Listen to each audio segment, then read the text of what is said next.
नमस्कार दोस्तों, स्वागत है आपका गुरु मंत्रा एकेडमी पर। जैसा कि कल हमने डिस्कस किया था केवीएस पीआरटी का सिलेबस, और मैंने कल बोला था कि कल से हम लोग क्या करेंगे, प्रैक्टिस सेट लगाएंगे। तो इसी क्रम में मैं पहला पर्यावरण अध्ययन का पहला प्रैक्टिस सेट लेके आ गया हूँ आपके पास। तो उसी प्रैक्टिस सेट का पहला क्वेश्चन हमारा यही है कि शिक्षक की सबसे बहुमूल्य निधि क्या है। ठीक है, शिक्षक की सबसे बहुमूल्य निधि क्या है। निधि क्या होता है, जो वो संचय करके रखा रहता है उसी को कहते हैं बहुमूल्य निधि।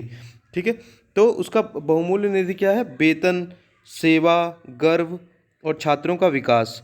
तो पहली बात तो बहुमूल्य निधि जो है वो क्या बोलते हैं, वेतन हो नहीं सकती। ठीक है, सेवा हो नहीं सकता, गर्व जो है गर्व होता नहीं है। ठीक है, तो जो छात्र का जो शिक्षक का जो सबसे बहुमूल्य निधि है वो है छात्रों का विकास, छात्रों का विश्वास। ठीक है, छात्रों का विश्वास ही जो है वो शिक्षक की सबसे बड़ी पूंजी होती है, शिक्षक की सबसे बड़ी निधि होती है।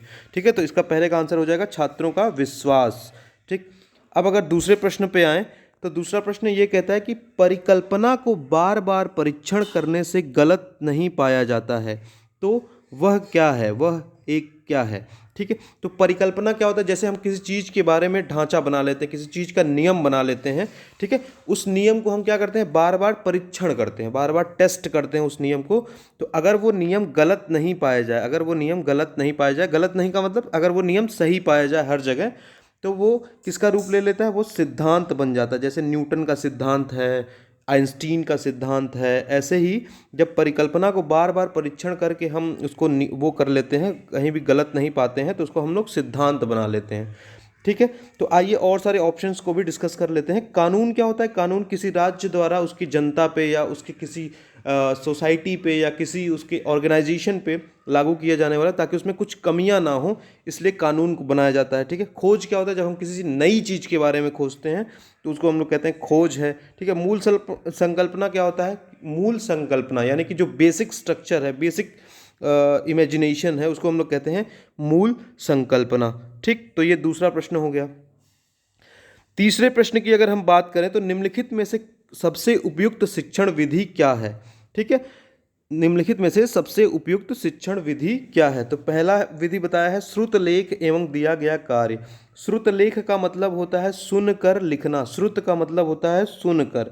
ठीक है, और लेख मतलब होता है लिखना। तो सुनकर लिखना और दिया गया कार्य, तो ये हो नहीं सकता। सुनकर लिखना मतलब ये तो एक इमला टाइप का हो जाएगा। ठीक है, विचार गोष्ठी एवं श्रुतलेख। ठीक है, अगर हम किसी विचार गोष्ठी का क्या मतलब होता है, जैसे ग्रुप डिस्कशन होता है ना, उसको हम लोग कहते हैं विचार गोष्ठी। तो ग्रुप डिस्कशन करा के उसको इमला की तरह बोल दिया जाए तो ये भी ऑप्शन नहीं हो सकता है। तो तीसरा ऑप्शन है विचार गोष्ठी एवं कार्य योजना। ठीक है, यानी कि हम डिस्कस करके कार्य योजना बनाएंगे, डिस्कस करके क्या करेंगे, कार्य योजना बनाएंगे। यही शिक्षण का सबसे उपयुक्त विधि है, सबसे सही विधि यही है। ठीक है, व्याख्यान एवं श्रुतलेख क्या है, व्याख्यान क्या है, हम लेक्चर दे दें और उसको लिखवा दें, तो ये तो सबसे गलत विधि है ही। अगले क्वेश्चन की तरफ बढ़ते हैं।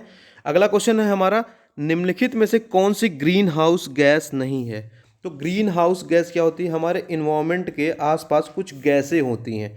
ठीक है, जो क्या करती हैं, सूरज की रोशनी को या सूरज की गर्मी को अपने अंदर समाहित कर लेती हैं, ताकि हमारा पृथ्वी जो है, हमारी जो पृथ्वी है वो क्या रहे, पृथ्वी जो है वो गर्म रहे। ठीक है, अगर पृथ्वी क्या बोलते हैं, गर्म नहीं रहेगी तो बहुत ज़्यादा ठंडी हो जाएगी, जिससे जीवन संभव नहीं होगा। तो किसी भी चीज़ की अति जो होती है वो खराब होती है। तो ग्रीन हाउस गैस अगर बढ़ने लगेगा तो धरती के आसपास गर्मी बहुत ज़्यादा बढ़ने लगेगी। ठीक है, और गर्म या तो ठंडी बहुत ज़्यादा बढ़ जाए तब भी जीवन खत्म हो जाएगा, और गर्मी बहुत ज़्यादा बढ़ जाए तब भी जीवन खत्म हो जाएगा। ठीक है, तो ग्रीन हाउस बढ़ना हमारे लिए हानिकारक है। तो इसमें पूछा है कि कौन सी ग्रीन हाउस गैस नहीं है। तो नाइट्रस ऑक्साइड है, क्योंकि ये गर्मी को रोकती है। कार्बन डाइऑक्साइड तो है ही, विश्व में आजकल चर्चा हो रहा है कि कार्बन डाइऑक्साइड उत्सर्जन को उसके कम किया जाए। ठीक है, मीथेन एक गैस है जो सड़ी गली चीज़ों से पाई जाती है, जैसे हम लोग कूड़ा कचरा अगर सड़ा दें तो उससे मीथेन गैस निकलती है, इसको एक बायोगैस भी कहते हैं। ठीक है, क्वेश्चन पूछता है मीथेन बायोगैस कौन सी गैस है, तो मीथेन गैस है। ठीक है, हीलियम जो है वो एक अनरिएक्टिव गैस है, वो किसी भी गैस से रिएक्ट नहीं करती है। ठीक है, तो यही है, ये ग्रीन हाउस गैस नहीं है, हीलियम जो है वो ग्रीन हाउस गैस नहीं है। बाकी जो तीनों ऑप्शन है वो ग्रीन हाउस गैस है। अगले क्वेश्चन की तरफ बढ़ते हैं। ध्वनि प्रदूषण का मापन किस इकाई द्वारा किया जाता है? ठीक है, तो अगर क्वेश्चन में या तो ध्वनि प्रदूषण रहे या ध्वनि रहे, ठीक है, तो ध्वनि का मापन किस इकाई द्वारा किया जाता है या ध्वनि प्रदूषण का मापन किस इकाई द्वारा किया जाता है, तो इसको इसको नापा जाता है डेसिबल से। ठीक है, तो जो ध्वनि की इकाई होती है उसको डेसिबल से नापा जाता है। ठीक है, अगर और ऑप्शंस की बात करें तो जूल जो है वो कार्य की इकाई है, न्यूटन जो है वो फोर्स यानी कि बल की इकाई है, नैनो इकाई यानी कि ये लंबाई की इकाई है। ठीक है, लंबा कौन कितना लंबा है इसकी इकाई है नैनो। ठीक है, तो अगला क्वेश्चन की तरफ हम लोग बढ़ते हैं। अगला क्वेश्चन है हमारा, निम्नलिखित में से किस स्थलाकृति का निर्माण हिमानी द्वारा होता है? हिमानी यानी जो हिम से जो बर्फ से निकली हुई नदियां हैं उसको हिमानी कहते हैं। ठीक है, तो इसका आप ऑप्शन हो जाएगा यू आकार की घाटी। यू आकार की घाटी कैसी होती है? ऐसी, ये मान लीजिए दोनों तरफ पहाड़ है और बीच में गड्ढा कर देते, जब नदी गिरता है इसमें तो क्या करता है दोनों तरफ से, ये क्या करता है दोनों तरफ से एकदम यू के, अंग्रेजी के यू अक्षर की तरह बना लेता है, इसीलिए इसको कहते हैं यू आकार की घाटी। ठीक है, किनारे किनारे पहाड़ होता है, ये पहाड़ होता है और बीच में घाटी होती है। ठीक है, तो इसी ये स्थलाकृति हिमानी जो है वो यू आकार की घाटी बनाती है। ठीक है, अगले क्वेश्चन की तरफ अगर बढ़ें तो सातवां क्वेश्चन हमारा है, निम्न नदियों में से कौन सी नदी बंगाल की खाड़ी में गिरती है? तो आप सब लोग को पता ही होगा कि भारत के एक पूरब साइड में बंगाल की खाड़ी है, बे ऑफ बंगाल जिसको कहते हैं। ठीक है, और इधर अरब सागर है, अरब सागर है, इधर अरब सागर है। ठीक है, तो कुछ नदियां क्या होती है बे ऑफ बंगाल की तरफ गिरती हैं और कुछ नदियां अरब सागर की तरफ गिरती हैं। ठीक है, तो कुछ नदियां जैसे सिंधु नदी है वो हिमालय से निकल करके पाकिस्तान होते हुए अरब सागर में गिर जाती है। ठीक है, नर्मदा नदी अपने भ्रंश घाटी में बहते हुई, नर्मदा और ताप्ती नदियां दोनों अपनी भ्रंश घाटी में बहते हुई अरब सागर की ओर गिर जाती हैं। तो सुवर्ण रेखा झारखंड में एक बहने वाली नदी है। ठीक है, जो टाटा नगर के पास एक नदी बहती है सुवर्ण रेखा। सुवर्ण रेखा झारखंड में बहने वाली नदी है जो बे ऑफ बंगाल, बंगाल की खाड़ी में गिरती है। ठीक है, तो सुवर्ण रेखा को सुवर्ण रेखा या तो कहा जाता है या तो स्वर्ण रेखा भी कहा जाता है। ठीक, तो इसका दोनों नाम सुवर्ण रेखा या तो स्वर्ण रेखा है, तो इसका ऑप्शन यही सही हो जाएगा। सुवर्ण रेखा ऐसी नदी है जो बंगाल की खाड़ी में गिरती है। ठीक, अगला क्वेश्चन की तरफ अगर हम बढ़ें तो आठवां क्वेश्चन थोड़ा बड़ा है, देखिए। राकेश कक्षा 5 पर्यावरण विज्ञान शिक्षक द्वारा दिए गए कार्य को समय से प्रस्तुत नहीं करता, यानी कि उस होमवर्क दिए थे वो टाइम से नहीं देता है, जमा करता है, अतः उससे उपयुक्त सुधारात्मक उपाय क्या हो सकता है? ठीक है, तो जब भी ईवीएस में सुधारात्मक उपाय पूछे, तो हमें क्या देना है? पॉजिटिव आंसर देना है। ठीक है, बच्चे को ज़्यादा पीटना उठना नहीं है। ठीक है, तो खेल की कक्षा में जाने पर प्रतिबंध लगाना, ये ऑप्शन बिल्कुल गलत है। ठीक है, नेगेटिव आंसर है, प्रतिबंध लगाना नेगेटिव आंसर है, तो नेगेटिव आंसर हमेशा पेडागोजी वाले क्वेश्चन में गलत होता है। ठीक है, प्रधानाध्यापक की जानकारी में लाने से सुधार तो उसमें कुछ हो नहीं रहा है, तो इसलिए ये ऑप्शन भी गलत हो जाएगा। ठीक है, उसकी अनियमितताओं के कारणों को जानकर उसे सही मार्गदर्शन देना, यही आंसर सही हो जाएगा। ठीक है, यानी कि उसका ये जानना है कि उसकी मतलब क्यों नहीं कंप्लीट करके लाया है और उसके बाद उसको सही मार्गदर्शन देना है ताकि उसके कामों में जो है वो सुधार आ जाए। ठीक है, अभी इसमें देखिए चौथे ऑप्शन में दिया लिखित जानकारी माता पिता को देना, तो इससे भी कुछ सुधार नहीं होगा, हमें सुधार लाना है ना, हमें किसी और के ऊपर बात नहीं टालनी है। ठीक है, तो इसका आंसर 3 सही हो जाएगा, ऑप्शन जो है वो 3 इसका सही हो जाएगा। अगले क्वेश्चन की तरफ बढ़ते हैं, निम्न में से कौन सा सागर यूरोप को अफ्रीका से अलग करता है? इसमें थोड़ा सा टाइपिंग मिस्टेक है, अफ्रीका लिखा गया है, अफ्रीका से अलग करता है, तो वो मेडिटेरेनियन सी है, भूमध्य सागर है। ठीक है, कौन सा सागर है? भूमध्य सागर या मेडिटेरेनियन सी है, जो यूरोप को, उत्तरी यूरोप को और दक्षिणी यूरोप को और उत्तरी अफ्रीका को अलग करता है। ठीक है, तो वहाँ पे वह है भूमध्य सागर, जिसको हम लोग मेडिटेरेनियन सी भी कहते हैं इंग्लिश में। अगला क्वेश्चन है हमारा 11, अंतर्राष्ट्रीय ओजोन दिवस कब मनाया जाता है? अंतर्राष्ट्रीय ओजोन दिवस। ठीक है, तो अंतर्राष्ट्रीय ओजोन दिवस, ये तो फैक्ट वाली बात है, इसमें याद करने वाली ही चीज़ ज़्यादा है। 16 सितंबर को अंतर्राष्ट्रीय ओजोन दिवस मनाया जाता है। ठीक है, ओजोन एक परत होती है जो अल्ट्रावायलेट लाइट को सूरज से धरती पे आने से रोकती है। सूरज से जो लाइटें आती हैं उसमें एक अल्ट्रावायलेट लाइट भी होती है जो हमारे स्किन को बहुत ज़्यादा नुकसान पहुंचाती है। ठीक है, उस पर बहुत ज़्यादा नुकसान पहुंचाती है। तो जो ओजोन लेयर है, ओजोन जो परत है, वो क्या करती है? हमारे अल्ट्रावायलेट लाइट को रोक देती है और हमारे धरती पे जो है वो एक तरह की खतरनाक गैस नहीं आ पाती है। तो अगला क्वेश्चन की तरफ बढ़ते हैं, पारिस्थितिकी तंत्र में तत्वों के चक्रण को क्या कहते हैं? ठीक है, देखो तत्वों का चक्रण क्या होता है, जैसे मान लो फॉस्फोरस है, फॉस्फोरस एक प्राणी से उसको दूसरा प्राणी खाएगा, फिर दूसरे प्राणी से उसको तीसरा प्राणी खाएगा, ठीक है, तीसरे प्राणी से फिर से वो जमीन में मिल जाएगा। मान लो अगर जमीन से फॉस्फोरस मिल रहा है तो जमीन से एक प्राणी को मिलेगा, प्राणी से दूसरे प्राणी को मिलेगा, फिर प्राणी वो मर जाएगा तो फिर से वो जमीन में मिल जाएगा। इसी को कहते हैं तत्वों का चक्रण, यानी जमीन से फिर से चक्र साइकिल बना के फिर से जमीन में आ जाए तो उसको हम लोग कहते हैं तत्वों का चक्रण। ऐसे चक्रण को हम लोग कहते हैं भू रासायनिक चक्रण, क्योंकि ये जमीन से रिलेटेड है इसलिए इसको कहते हैं हम लोग भू रासायनिक चक्रण। अगला क्वेश्चन है हमारा 14वां, निम्नलिखित ईंधनों में से कौन सा न्यूनतम पर्यावरणीय प्रदूषण उत्पन्न करता है। पर्यावरणीय प्रदूषण बहुत सारे बहुत सारे ईंधन उत्पन्न करते हैं, क्योंकि उनमें से क्या बोलते हैं उसको, इनकम्प्लीट कंबस्टन होता है, पूरी तरह से वो नहीं जल पाता, इसलिए उसमें से कार्बन मोनोऑक्साइड भी निकलने लगती है। तो पेट्रोल से होता है, पेट्रोल में भी कार्बन मोनोऑक्साइड निकलती है, डीजल में भी निकलती है, कोयले में भी निकलती है, ठीक है। तो इसका सही ऑप्शन हो जाएगा हाइड्रोजन। हाइड्रोजन ही एक ऐसा ईंधन है जो जिसका प्रदूषण लेवल बहुत कम है, ठीक है, जिससे प्रदूषण बहुत कम होता है, ठीक। अगला क्वेश्चन है, निम्नलिखित किस गैस के कारण भोपाल गैस त्रासदी हुई। तो ये भी बेसिकली याद करने वाली ही चीज़ है। मिथाइल आइसोसाइनेट एक बहुत ही जहरीली गैस होती है, ठीक है, मिथाइल आइसोसाइनेट एक बहुत ही जहरीली गैस होती है जिससे भोपाल गैस त्रासदी हुई, जिसमें बहुत सारे लोग मर गए थे और अभी भी वहाँ पे बहुत सारे मतलब विकलांगता के शिकार हैं, ठीक है। तो भोपाल गैस त्रासदी 1984 में हुई थी बेसिकली, ठीक है। तो मेथिल आइसोसाइनेट गैस की वजह से हुई थी वो त्रासदी। अगला क्वेश्चन है, किस देश में क्रिसमस का त्यौहार गर्मियों में मनाया जाता है, ठीक है, किस देश में क्रिसमस का त्यौहार गर्मियों में मनाया जाता है। तो भारत में तो है ही नहीं, भारत में तो ठंडियों में मनाया जाता है। भारत में हमें पता है कि 25 दिसंबर को क्रिसमस डे मनाया जाता है।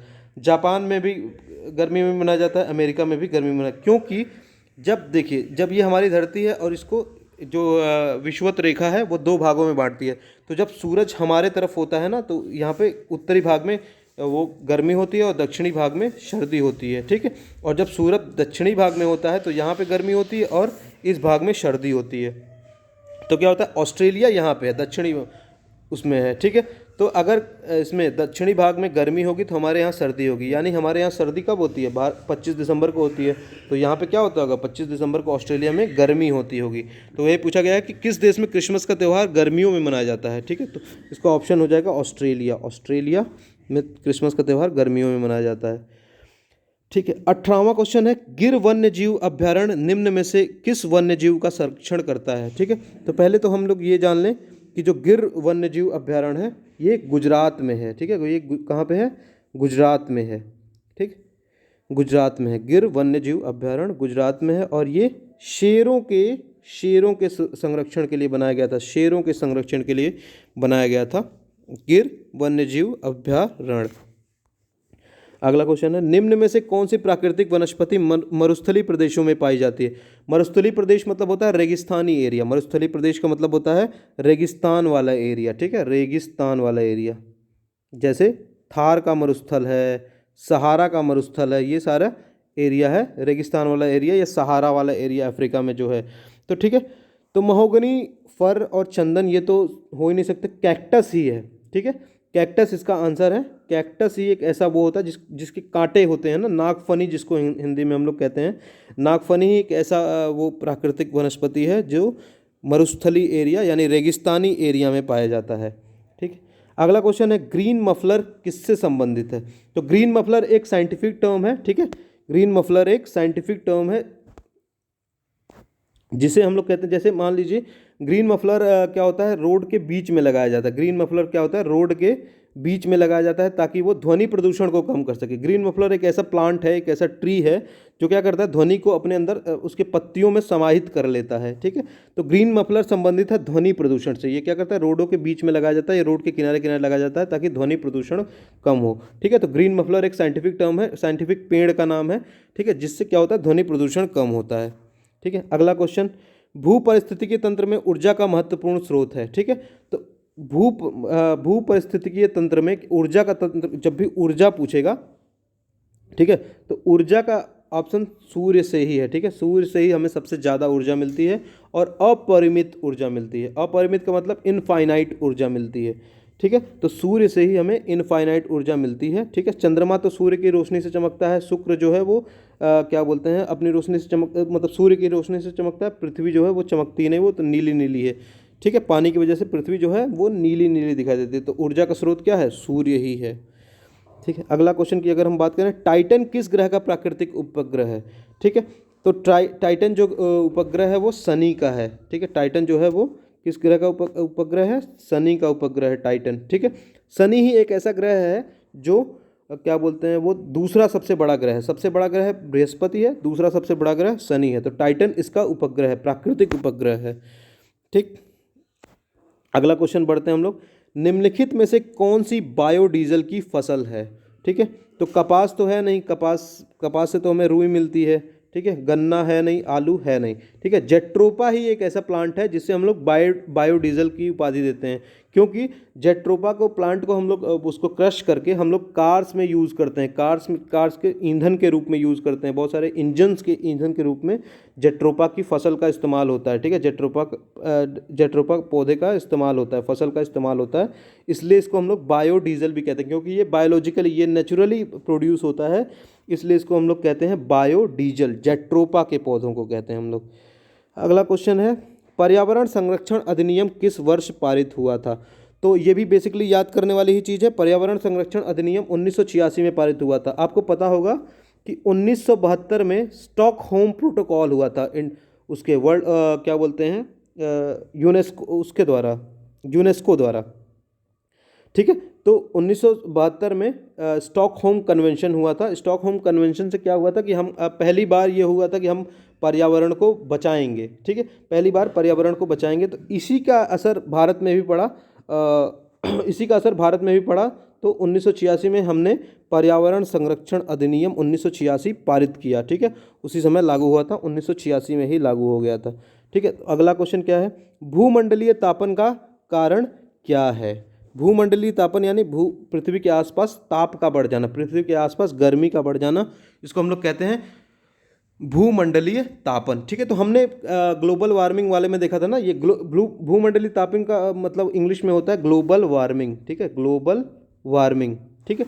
तो इसका मेन क्या होता है, हम लोगों ने देखा था उस वाले क्वेश्चन में, ओजोन वाले क्वेश्चन में देखा था कि कार्बन डाइऑक्साइड में अगर कमी होगी तो ग्रीन हाउस गैस जो है वो मतलब कम हो जाएगी और पृथ्वी पर ठंडक बढ़ जाएगी। वनों में वृद्धि होगी तभी पृथ्वी पर ठंडक बढ़ जाएगी, और हिमनदों में वृद्धि होगी यानी ग्लेशियर्स में वृद्धि होगी तभी पृथ्वी पर ठंडक बढ़ जाएगी। यानी कि तापन किससे बढ़ेगा? अगर कार्बन डाइऑक्साइड में वृद्धि होगी तो ये ग्रीन हाउस गैस भी है, और कार्बन डाइऑक्साइड में बढ़ने से भूमंडलीय तापन यानी ग्लोबल वार्मिंग में वृद्धि हो जाती है। ठीक। अगला क्वेश्चन ये है, निम्नलिखित में से किसमें सर्वाधिक जैव विविधता पाई जाती है? ठीक है। सर्वाधिक जैव विविधता, अब क्या होता है कि जब एक जगह बहुत सारे प्राणी रहने लगते हैं, ठीक है, एक जगह बहुत सारे प्राणी रहने लगते हैं, बहुत अलग अलग तरह के प्राणी, जैसे सांप हो गया, मेंढक हो गया, चिड़िया हो गई, बंदर हो गए, भालू हो गए, तो अलग अलग तरह के एक ही प्राणी अगर बहुत मात्रा में पाया जाएगा तो उसको विविधता नहीं कहेंगे। विविधता तब कहेंगे जब अलग अलग तरह के प्राणी एक ही जगह पे रहते हैं, तो उसको हम लोग विविधता कहेंगे। ठीक है।